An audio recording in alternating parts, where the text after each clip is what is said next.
Здравейте хора, това е канал в Алекс Геодуалис. Да, защо е така? Защото това е един мой фризьор, така фризирам. Така не си гледам много си. Ако ви хареса, дайте палец на който ви хареса, дайте палец надолу.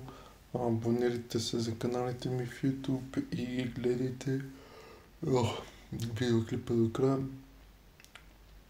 И наистина го гледайте и коментирайте хубави коментари, като не са чак толкова досадни и гадни, да не ги гледам.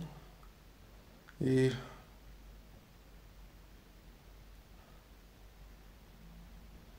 да, защо не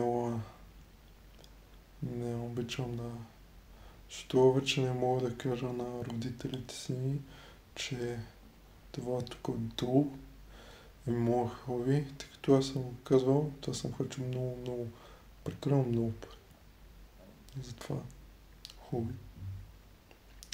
Защото на мен просто ми е любимо и няма как.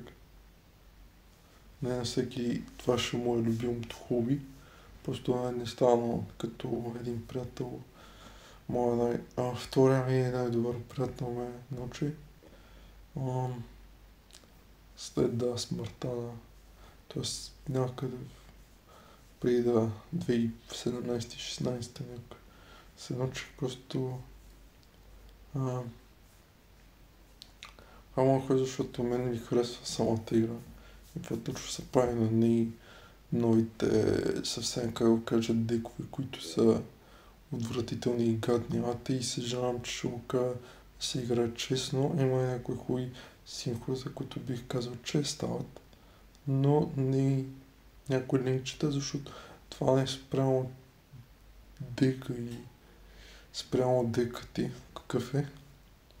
Не е добро, не е... Да, и симфота и линкове. Симфота може, но не всички са много хубави.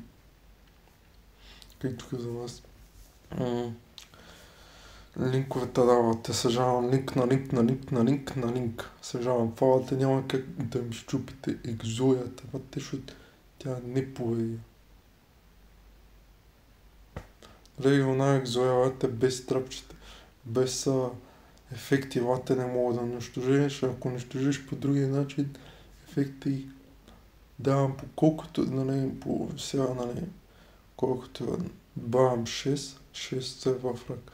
Уния екзоята и още 6 става 12, защото такъв е ефект. Екзоята няма шанс да се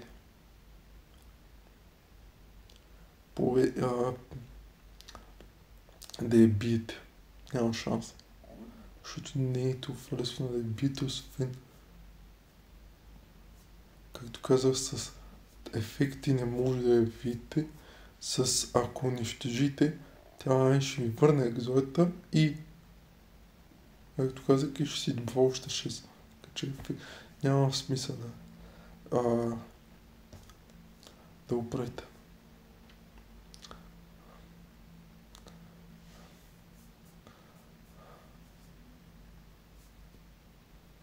Да го направите турнири и такива. Не харесва. Това е от мен.